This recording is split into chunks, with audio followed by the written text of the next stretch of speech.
April fool বিষয় সম্পর্কে কোরআন ও হাদিসের আলোকে ভাই বোনদের উদ্দেশ্যে কিছু কথা পেশ করি এবং এই বিষয়টি তাদের সামনে খোলাসা করি এবং মুসলিম হিসাবে আমাদের জন্য কি করণীয় কি বর্জনীয় এ সম্পর্কে আমি আলোকপাত করি। তো আমি ভাইদেরকে শুকরিয়া জানাই, তারা এই বিষয় সম্পর্কে জানতে চেয়েছেন এবং এই বিষয়ে অ্যাজ এ মুসলিম, একজন মুসলিম হিসেবে কি করণীয় কি বর্জনীয় এ সম্পর্কে জানতে চেয়েছেন। তো আল্লাহ তাদেরকে জাযা দান করুন। তো আমি এ বিষয়ে সংক্ষিপ্তভাবে ভাইদের উদ্দেশ্যে, ভাই বোনদের উদ্দেশ্যে কিছু কথা পেশ করছি। ওমা তৌফিকি ইল্লা বিল্লাহ। অনলাইন জগতে তথা অনেক আগে থেকে প্রচলিত ইতিহাসে এপ্রিল ফুল সম্পর্কে যে ঘটনা বর্ণিত আছে এ সম্পর্কে অবশ্য মতানৈক্য আছে যে ঘটনাটি বহুলভাবে প্রচলিত আছে, প্রচারিত হয়েছে। তো অনেকেই বলছেন যে এটি সঠিক নয়, এমন কোনো ঘটনা ঘটেনি। আবার অনেকে বলছেন যে না, এ ধরনের ঘটনা ঘটেছে এবং সেটা একেবারে তথ্য সহকারে, তারিখ সহকারে তারা সেটা পেশ করেছেন, যা অনলাইন জগতে আমরা পাই। তো এখন এই বিষয়টি আমরা যদি এভাবে বিশ্লেষণ করি যে যদি এটি সঠিক হয় তো তাহলে একজন মুসলিম হিসাবে আমাদের অনুভূতি কেমন থাকা দরকার, এবং এইভাবে যখন 1 এপ্রিল আসে, বছর ঘুরে, তখন মুসলিমরা জেনে না জেনে যারা এই দিনকে এভাবে উদযাপন করে তাদের জন্য কি করণীয় এবং তাদের ব্যাপারে কোরআন হাদিস কি বলে, এই বিষয়গুলো আমাদের জানা দরকার এবং এটি গুরুত্বপূর্ণ বিষয়। যদি এই ঘটনা সঠিক হয়ে থাকে তো তাহলে তা আমাদের জানা দরকার এবং তার আলোকে আমাদের অনুভূতিকে ঢেলে সাজানো দরকার এবং অনুভূতিকে শানিত করা দরকার এবং শিক্ষা গ্রহণ করা দরকার এবং অনাগত সকলকেই অবহিত করানোর জন্য আমরা এই কথাগুলো প্রচার করা দরকার, প্রসার করা দরকার। এই ইতিহাস সকলের কাছে ছড়িয়ে দেওয়ার দরকার এবং সকলের মধ্যে চেতনা এবং অনুভূতি জাগিয়ে দেওয়া দরকার, যাতে করে তারা নিজেরা সচেতন হয় এবং নিজেদের দায়িত্ব কর্তব্যে তৎপর হয় এবং অমুসলিমদের ব্যাপারে তারা সতর্কতা অবলম্বন করে। আর যদি মিথ্যা হয়ে থাকে, সঠিক না হয়ে থাকে এই ঘটনা, তো তাহলেও মুসলিমদের মধ্যে যারা অমুসলিমদের অনুকরণে এই দিনটি পালন করে তাদের ব্যাপারে ইসলামের হুকুম কি তাও আমাদের জানা দরকার। তো আসুন আমরা এই বিষয়ে একটু আলোকপাত করি।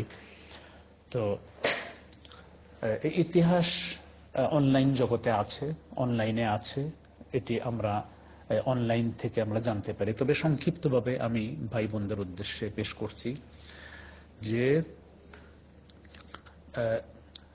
হিজরি প্রথম শতাব্দীর শেষের দিকে যখন সারা পৃথিবীতে মুসলমানদের বিজয়ের বাতাস বয়ে চলছে, সে বাতাস ইউরোপের মাটিতেও দোলা দেয়। ইউরোপের একটা দেশের নাম হচ্ছে স্পেন। স্পেনের উত্তরে অবস্থিত হচ্ছে ফ্রান্স, পশ্চিমে পর্তুগাল এবং পূর্ব দক্ষিণে ভূমধ্যসাগর। তৎকালীন স্পেনের রাজা ছিলেন লডারিক। তিনি একজন কট্টরপন্থী জালিম খ্রিস্টান ছিলেন। তার জুলুমে জনগণ অতিষ্ঠ ছিল। তার জুলুম নির্যাতনের হাঁপিয়ে উঠেছিল মজলুম মানবতা, কিন্তু তার বিরুদ্ধে টু শব্দ করার মতন কোনো ক্ষমতা, কোনো সাহস কারোর ছিল না। এত ভয়ানক জালিম এবং কট্টর ছিলেন তিনি। তো তখন সারা ইউরোপেই মুসলমানদের একটা ক্রান্তিকাল চলছিল। তখন মুসলিম রণক্ষেত্রে কমান্ডার ছিলেন মুসা বিন নুসাইর। তিনি মরক্কো জয় করে কায়রোয়ানে তখন অবস্থান করছিলেন। তখন তার সাথে কাউন্টার রাজা ছিলেন জুলিয়ান তার সাথে সাক্ষাৎ করে তাকে অনুরোধ করেন যে আপনি অনুগ্রহ করে এই মজলুম মানবতার সাহায্যে এগিয়ে আসুন। তো তিনি তার ডাকে সাড়া দিয়ে তারই এই সেনাপতি সেনাপতি তারিক বিন জিয়াদের নেতৃত্বে 7,000 সৈন্যের একটা মুজাহিদ বাহিনী তিনি প্রেরণ করেন এই স্পেন দখল করার জন্য, স্পেনের রাজার জুলুম থেকে সেই দেশের জনগণকে মুক্তি দেওয়ার জন্য। তারিখটি ছিল 92 হিজরি, 28 রমাদান, আর খ্রিস্টাব্দ হচ্ছে 711 জুলাই মাস। স্পেনে এই মুজাহিদ বাহিনী যখন অবতরণ করে তখন এই মুজাহিদ বাহিনীর সাথে চরমভাবে যুদ্ধ শুরু হয়ে যায় সেই খ্রিস্টানদের, মুশরিকদের। তো মুসলিমরা আল্লাহু আকবার ধ্বনিতে কাঁপিয়ে তুলেছে, সেদিন আকাশ বাতাস মুখরিত করে তুলেছে, এবং তারা বীর বিক্রমে যুদ্ধ করেছে, জিহাদ করেছে সেই খ্রিস্টান বাহিনীর সাথে। তো আল্লাহ তাআলার বিশেষ রহমতে সেই লডারিককে এবং খ্রিস্টান বাহিনীকে পরাজিত করে মুসলিম এই মুজাহিদ বাহিনী শহর দখল করেন। আর এই লডারিক পালিয়ে যেতে জাহাজে করে যখন পালিয়ে যাচ্ছিল, সমুদ্র পথে জাহাজ ডুবে সেখানেই তার সলিল সমাধি হয়। এভাবে করে তার জীবন অবসান ঘটে সেখানেই। তো সেই তারপর থেকে শুরু করে 1492 সাল পর্যন্ত প্রায় 800 বছর মুসলমানরা অনেক শান্তি শৃঙ্খলা নিরাপত্তার সাথে স্পেন শাসন করে, এবং এই শিক্ষা, সংস্কৃতি, ব্যবসা বাণিজ্য এবং উন্নতির চরম শিখরে তারা আরোহণ করে জ্ঞান বিজ্ঞানে সার্বিক দিক থেকে। এবং তাদের এই সৌম্য এবং সৌন্দর্য, তাদের ন্যায় ইনসাফ, তাদের উত্তম আচরণ দেখে আশপাশের বিভিন্ন দেশ থেকে দলে দলে লোকজন এসে ইসলাম গ্রহণ করতে শুরু করে।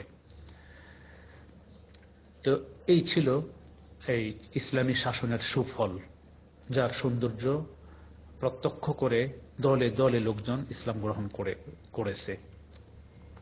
তো এভাবে দিন চলতে লাগলো। এক পর্যায়ে এসে এই মুসলিম শাসকরা তারা কি করলো, ভোগ বিলাসে মত্ত হলো, লিপ্ত হলো। তারা তখন আল্লাহ তাআলাকে ভুলে গিয়ে নানান ধরনের পাপ কাজে লিপ্ত হয়ে গেল। যখন তাদের চারিত্রিক ধস নামলো, আল্লাহ কোরআন ও হাদিস থেকে বিমুখ হয়ে তারা ভোগ বিলাসে লিপ্ত হলো, তখন এই দুর্বলতার সুযোগ গ্রহণ করে এই চারিত্রিক ধস, নৈতিক অধঃপতনের সুযোগকে গ্রহণ করে ইউরোপিয়ান শাসক এবং ইউরোপিয়ান শক্তিকে এই সুযোগকে মোক্ষম সুযোগ মনে করলো, এবং এই সুযোগকে কাজে লাগিয়ে মুসলমানদের উপর আক্রমণ করার জন্য তারা একত্রিত হলো।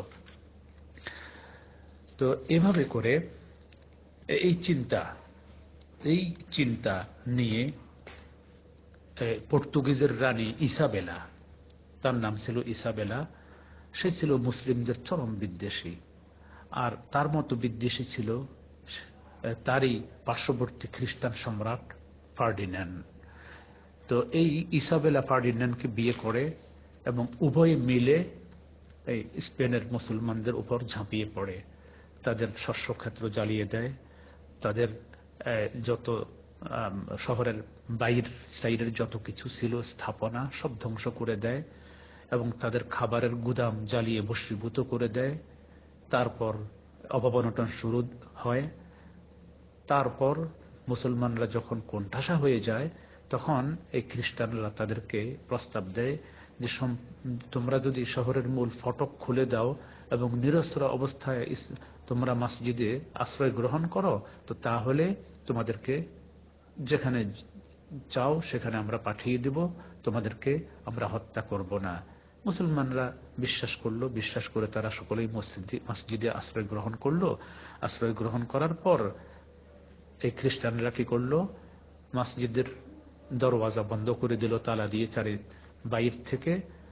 এইভাবে সারা স্পেনে সকল মুসলমানকে মসজিদে তালাবদ্ধ করে চারিপাশে আগুন জ্বালিয়ে তাদেরকে বশীভূত করে দেয় এবং আগুনে জ্বলে লক্ষ লক্ষ মুসলমান নারী, যুবক, শিশু, বৃদ্ধ সকলে সেখানে জ্বলে মৃত্যুবরণ করে।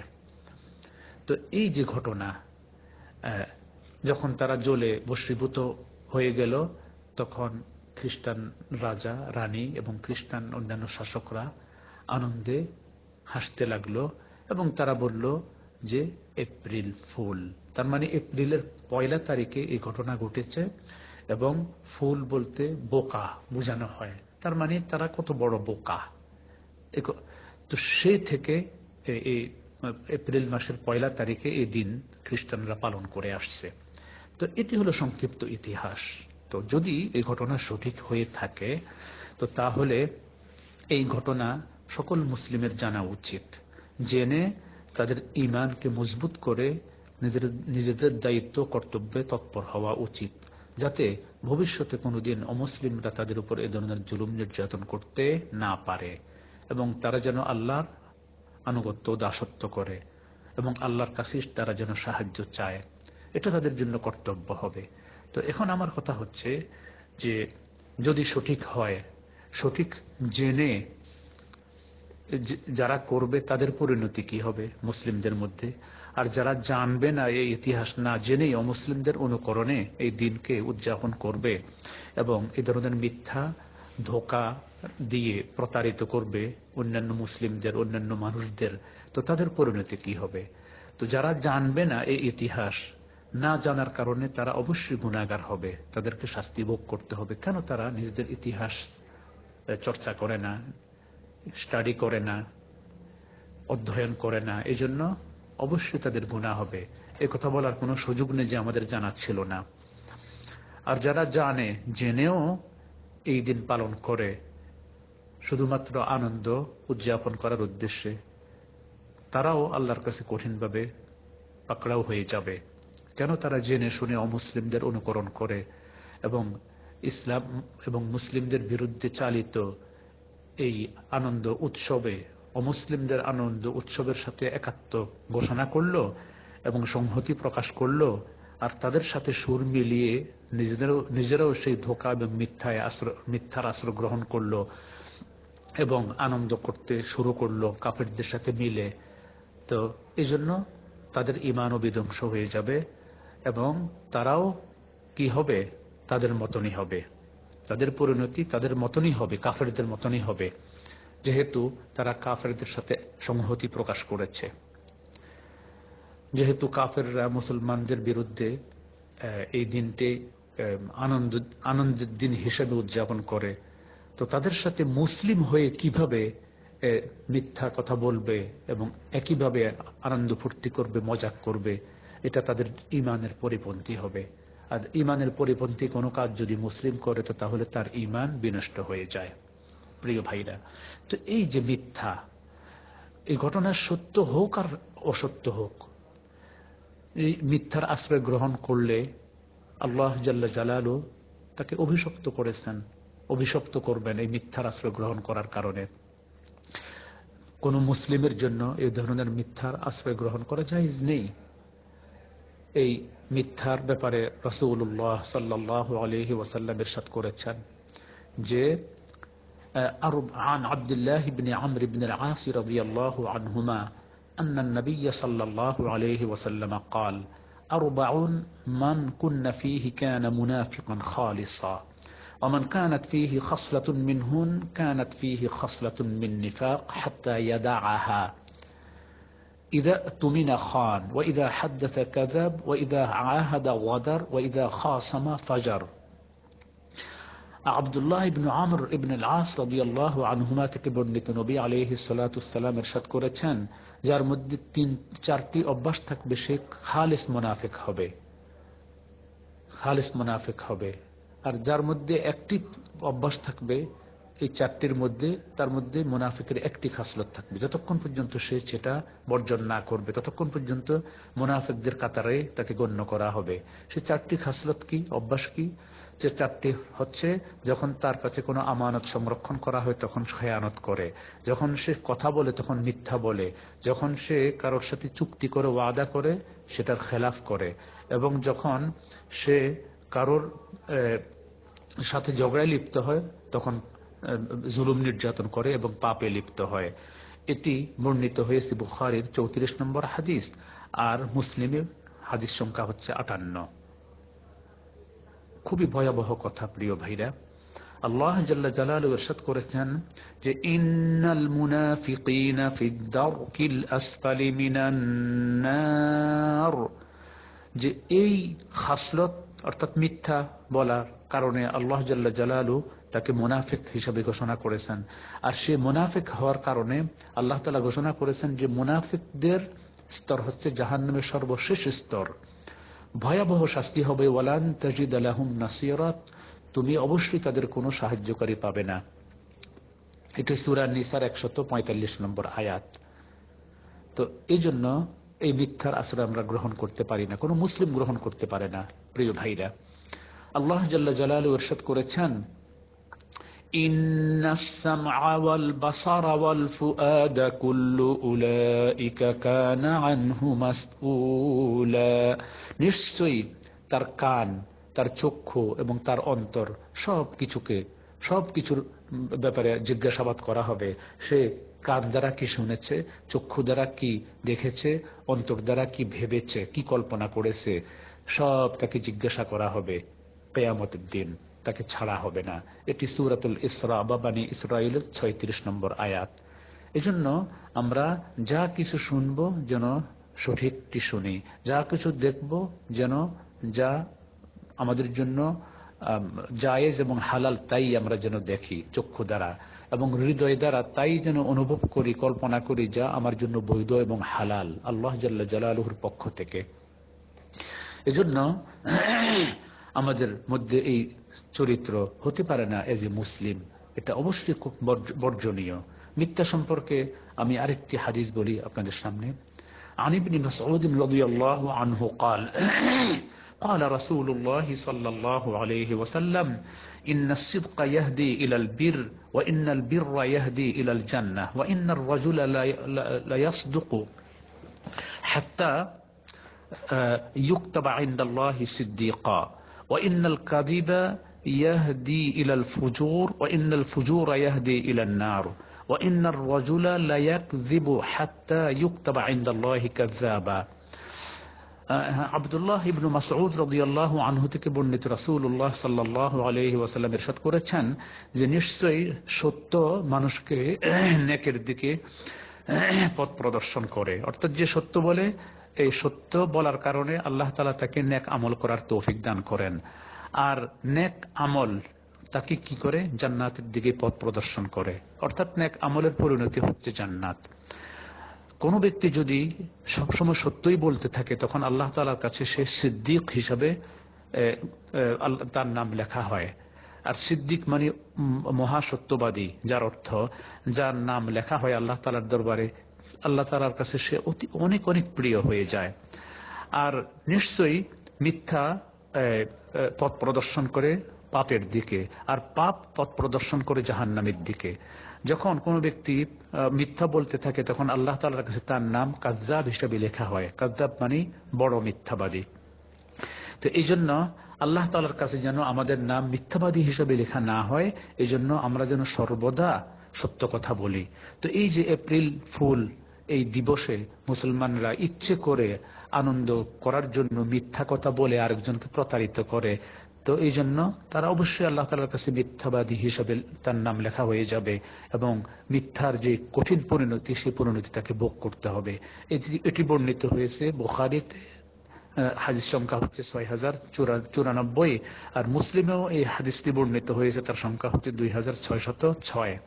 প্রিয় ভাইরা, তো এই জন্য আমরা যেন মিথ্যা বলে পয়লা এপ্রিলে কোনো আনন্দ উদযাপন না করি, এটি কোনো মুসলিমের জন্য শোভনীয় নয়, করণীয় নয়, বরং চরমভাবে বর্জনীয় এবং পরিত্যাজ্য। যেহেতু একটা মুসলিম এবং ঈমান তার ইসলামের আখলাকের সম্পূর্ণ বিপরীত, সাংঘর্ষিক, এই জন্য কোনো মুসলিম এটা করতে পারে না। প্রিয় ভাইরা, যদি কেউ বলেন যে আমরা তো শুধু আমরা তো ইতিহাস জানি না, অথবা এই ইতিহাস সঠিক নয়, আমরা জাস্ট একটু আনন্দ ফুর্তি করি, তো তাহলে এই অমুসলিমদের অনুকরণ করার কারণে তিনি সেই দোষে দুষ্ট হবেন অবশ্যই। এবং যদি কেউ অমুসলিমদের কোনো অনুকরণ করে, তো তাহলে সে তাদের মধ্যেই গণ্য হবে। عن ابن عمر رضي الله عنهما قال قال رسول الله صلى الله عليه وسلم من تشبه بقوم فهو منهم। ইবনু উমর রাদিয়াল্লাহু আনহুমা থেকে বর্ণিত যে রাসূলুল্লাহ সাল্লাল্লাহু আলাইহি ওয়াসাল্লাম ইরশাদ করেছেন, যে ব্যক্তি কোন কওমের সাথে সামঞ্জস্য রাখে সে তাদের মধ্যেই গণ্য হয়। এখন কোন মুসলিম যদি অভ্যাসে, চরিত্রে, চলনে, বলনে, তার অনুভূতিতে, চেতনায়, চিন্তায়, বিশ্বাসে অমুসলিমদের সাথে সামঞ্জস্য বিধান করে, তাদের সাথে মিল রেখে চলে, তাদেরটাই অনুকরণ করে, অনুসরণ করে এবং তাদেরটা নিয়ে আনন্দ উৎসব করে, তো তাহলে এই হাদিস মোতাবেক সে ব্যক্তি কি হবে? অমুসলিমদের মধ্যেই গণ্য হবে। ফাহুয়া মিনহুম, সে তাদের মধ্য থেকে, তাদের অন্তর্ভুক্ত। এই হাদিসটি বর্ণিত হয়েছে আবু দাউদে, তার সংখ্যা হচ্ছে 3512। প্রিয় ভাইরা, অমুসলিমদের সাদৃশ্য হওয়ার, তাদের মধ্যে গণ্য হওয়ার অর্থ কি এটি আমাদের বুঝতে হবে। তাদের মধ্যে গণ্য হওয়ার অর্থ হচ্ছে যে অমুসলিমদের সকল কিছুই ব্যর্থ এবং সকল কিছুই পণ্ড, অর্থাৎ তাদের কোনো আমলই আল্লাহ তাআলার কাছে কবুল হয় না এবং তাদের জন্য জাহান্নাম অবধারিত। অতএব তাদের অনুকরণ করার কারণে মুসলিম হিসাবে দাবি করা সত্ত্বেও তাদের মধ্যে যেহেতু সে গণ্য হবে, সেহেতু তার কোনো নেক আমল কবুল হবে না, তার ইসলামও কবুল হবে না, তার ইসলাম বিনষ্ট হয়ে যাবে, ঈমান ধ্বংস হয়ে যাবে, তার আমল সব বিনষ্ট হয়ে যাবে এবং কিয়ামতের দিন সে তাদের মধ্যেই গণ্য হবে এবং তাদের সাথেই হাসর হবে এবং তাদের সাথেই জাহান্নামে অবস্থান করবে। এর অর্থ হচ্ছে এই। অতএব বিষয়টি কত ভয়াবহ একটুখানি ভেবে দেখেছেন প্রিয় ভাইরা? কেন আমরা তাদের অনুসরণ করব, অনুকরণ করব? আমাদের জন্য এটা শোভনীয় নয়, এটা আমরা করতে পারি না, আমাদের অনুভূতি থাকা উচিত। প্রিয় ভাইরা, কেউ যদি বলেন যে আমরা এই ইতিহাস জানি না এজন্য এটা করি, তো তাহলে আমি এ বিষয়ে আল্লাহ জাল্লা জালালুহুর ফরমান আপনাদেরকে শুনিয়ে দিচ্ছি। তিনি ইরশাদ করছেন, ওয়ালা তাকুনু কাল্লাযীনা নাসুল্লাহা ফাআনসাহুম আনফুসাহুম উলাইকা হুমুল ফাসিকুন। তোমরা তাদের মতো হয়ে যেও না যারা আল্লাহ তাআলাকে ভুলে গেছে। তো আল্লাহ তাআলা তাদেরকে কি করেছেন? তাদের নিজেদের ব্যাপারে আত্মভোলা বানিয়ে দিয়েছেন। এরা হচ্ছে ফাসিক, সীমালঙ্ঘনকারী, চরম পাপী, পাপিষ্ঠ। এ হচ্ছে এই আয়াতের অনুবাদ। এটি সূরাতুল হাশরের 19 নম্বর আয়াত। এই আয়াতের ব্যাখ্যা আমাদের জানা দরকার প্রিয় ভাইরা। যদি আমরা আল্লাহ তাআলাকে ভুলে যাই, তো আল্লাহ তাআলাকে ভুলে যাওয়া মানে কি? ইসলাম ভুলে যাওয়া, কোরআন ভুলে যাওয়া, হাদিস ভুলে যাওয়া, নিজেদের আদর্শ ভুলে যাওয়া, নিজেদের কৃষ্টি কালচার ভুলে যাওয়া, ভুলে যেয়ে অমুসলিমদের অনুকরণ, অনুসরণ করা, এ হচ্ছে আল্লাহ তাআলাকে ভুলে যাওয়ার অর্থ। যদি মুসলিমরা এ ধরনের হয়, তো তাহলে কি করবেন আল্লাহ তাআলা? পরিণতিতে যে তাদেরকে আত্মভোলা বানিয়ে দিবেন। এখন আমরা তো কোটি কোটি মুসলিম পৃথিবীতে বসবাস করছি। এখন আমরা আমাদের জীবন আচরণে অমুসলিমদের অনুসরণ, অনুকরণ প্রায় সকল ক্ষেত্রেই করে থাকি। তো এখন বাস্তবে তো আমরা তাই দেখতে পাচ্ছি যে আল্লাহ জাল্লা জালালু এই মুসলিম জাতিকে আত্মভোলা জাতি বানিয়ে দিয়েছেন। আমরা আমাদের নিজেদের আদর্শের কথা স্মরণ করি না, নিজেদের কৃষ্টি কালচার বজায় রাখি না, বরং সকল ক্ষেত্রে অমুসলিমদেরটাকে পছন্দ করি। সারা পৃথিবীময় সেটা যেহেতু ছড়িয়ে আছে, সেটাকে আমরা পছন্দ করি, তার সাথে আমরা গড্ডালিকা প্রবাহে নিজেদেরকে ভাসিয়ে দিয়েছি। তো আমরা আত্মবলাই হয়ে গেলাম। আর আত্মবলা যদি হয়ে যায় এই আয়াতের আলোকে, তো তাহলে আল্লাহ তাআলা আমাদেরকে ফাসিক বলেছেন। ফাসিক মানে মহাপাপী। প্রিয় ভাইরা, তো আমাদের পরিণতির কথা ভাবা উচিত।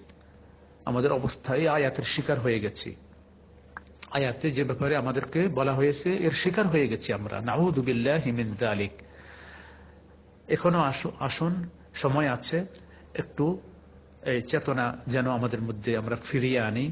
আমাদের নিজেদের আদর্শ, আমাদের নিজেদের দিন, নিজেদের চরিত্র, অভ্যাস, সেগুলো যেন আমরা রপ্ত করি, সেগুলো আয়ত্ত করি, সেগুলো চর্চা করি, সেগুলোই যেন আমরা প্রচার করি, সেগুলো যেন প্রসার করি, সেগুলো যেন বাস্তবায়ন করি, সেগুলোর যেন আমরা লোকদের মধ্যে প্রতিষ্ঠিত করার চেষ্টা করি। তো তাহলে ইমানের দাবি পূরণ হবে প্রিয় ভাইরা। তো অতএব কোরআন এবং হাদিসের আলোকে আমি আপনাদের সামনে সংক্ষিপ্তভাবে এই যে বক্তব্য পেশ করলাম যে মুসলিম হিসাবে এটা করা আমাদের জন্য শোভনীয় নয়। খুবই ভয়াবহ পরিণতির সম্মুখীন হব আমরা। দুনিয়াতে হচ্ছি, আখিরাতে হব, এবং আমাদের আখিরাত বরবাদ হয়ে যাবে এই ধোঁকার কারণে, এই প্রতারণার কারণে। এই বিষয়ে আরো অনেক হাদিস আছে, কথা আমি বেশি দীর্ঘ না করে আমি আর একটি দুইটি হাদিস আপনাদের সামনে পেশ করে তারপর আমি আমার বক্তব্য শেষ করছি। প্রিয় ভাইরা, যে যারা না জেনে করবেন তাদের পরিণতিও ভয়াবহ, আর যারা জেনে শুনে করবেন তাদের পরিণতিও ভয়াবহ হবে। সর্বাবস্থায় পরকাল বরবাদ হবে এবং জাহান্নামে নিক্ষিপ্ত হতে হবে, কোনো সন্দেহ নাই। প্রিয় ভাইরা, রাসূলুল্লাহ সাল্লাল্লাহু আলাইহি ওয়াসাল্লাম ইরশাদ করেছেন যে মান ইয়াদমান লি মা বাইনা লিহইয়াইহি ওয়া মা বাইনা রিজলাইহি আদমান লাহুল জান্নাহ। বুখারী এবং মুসলিম দুইটিতে এই হাদিসটি বর্ণিত হয়েছে। সাহল ইবনে সাআদ রাদিয়াল্লাহু আনহু থেকে বর্ণিত যে রাসূলুল্লাহ সাল্লাল্লাহু আলাইহি ওয়াসাল্লাম ইরশাদ করেছেন, যে ব্যক্তি তার দুই জাবরের মাঝে যা আছে, অর্থাৎ তার জিহ্বা, দুই জাবরের মাঝে আছে জিহ্বা, এবং দুই রানের মাঝে আছে, দুই পায়ের মাঝে আছে কি লজ্জাস্থান, এই দুইটির ব্যাপারে যে ব্যক্তি আমার জন্য জামিন হবে, অর্থাৎ এই দুইটিকে কন্ট্রোল করার ব্যাপারে আমাকে সিকিউরিটি দিবে, নিশ্চয়তা দিবে, আমি তার জন্য জান্নাতের জামিন হয়ে যাব। সুবহানাল্লাহিল আযীম, কি বিরাট বিশাল হাদিস। অতএব বাস্তবে আমরা যদি লক্ষ্য করি তাহলে এই জিহ্বা এবং লজ্জাস্থান, এই দুইটির কারণেই কিন্তু আমরা বেশি বেশি জাহান্নামের ভাগী হয়ে যাই এবং জাহান্নামের উপযুক্ত হয়ে যাই আমরা বেশি। এজন্য এই দুইটি জিনিসকে আমাদের কন্ট্রোল করতে হবে। অতএব আমরা যেন আমাদের জিহ্বাকে সংযত করি, মিথ্যা বলে আনন্দ যেন উদযাপন না করি, মিথ্যা বলে অপরকে যেন কষ্ট না দেই। খুবই ভয়াবহ কথা। আরেকটি হাদিস আসুন এ ব্যাপারে আমরা জেনে নেই। عن أبي هريرة رضي الله عنه أنه سمع النبي صلى الله عليه وسلم يقول إن العبد لا يتكلم بالكلمة ما يتبين فيها يزل بها إلى النار أبعد ما بين المشرق والمغرب। এটি বুখারী এবং মুসলিম দুইটাতে বর্ণিত হয়েছে। আবু হুরায়রা রাদিয়াল্লাহু আনহু থেকে বর্ণিত, তিনি রাসূলুল্লাহ সাল্লাল্লাহু আলাইহি ওয়াসাল্লামকে বলতে শুনেছেন যে বান্দা এমন কথা কখনো বলে থাকে যে কথার ভয়াবহতা সম্পর্কে সে চিন্তা ভাবনা কিছুই করে না, কোনো অনুভূতি নেই, চিন্তা ভাবনা করে সে বলে না, অথচ সে কথাটি আল্লাহ তাআলার কাছে এতই ভয়াবহ, এতই মারাত্মক যে ওই কথার কারণে সে জাহান্নামের এমন অতল তলে তলিয়ে যায়, যে এমন দূরে চলে যায়, জান্নাত থেকে এত দূরে চলে যায় যে মাশরিক এবং মাগরিবের মাঝে যত দূরত্ব, এত দূরত্বে সে চলে যায় জান্নাত থেকে। নাউযু বিল্লাহি মিন যালিক। অতএব প্রিয় ভাইরা, আমরা যে এই এপ্রিল ফুল পালন করছি, একটু ভেবে দেখছি এই মর্মে আরো অনেক অনেক হাদিস আছে, অনেক হাদিস আছে যার ভয়াবহতা সম্পর্কে একটুখানি সতর্ক হই, একটুখানি নিজেদের মধ্যে সচেতনতা যেন সৃষ্টি করি সেই কঠিন পরিণতি থেকে বাঁচার জন্য। আল্লাহ জাল্লা জালালুহু কি ইরশাদ করেছেন শুনুন, মা ইয়ালফিযু মিন কাওলিন ইল্লা লাদাইহি রাকীবুন আতীদ। হায়রে, বান্দা এমন কোন শব্দ উচ্চারণ করে না যে শব্দ সংরক্ষণ করার জন্য একজন রাকীব, একজন পর্যবেক্ষক এবং একজন লেখক না থাকে। অর্থাৎ যা কিছুই বান্দা বলে তার সংরক্ষণ করা, তার রেকর্ড করা এবং তার শ্রবণ করার জন্য আল্লাহ তাআলা রাকিব নির্ধারণ করে রেখেছেন।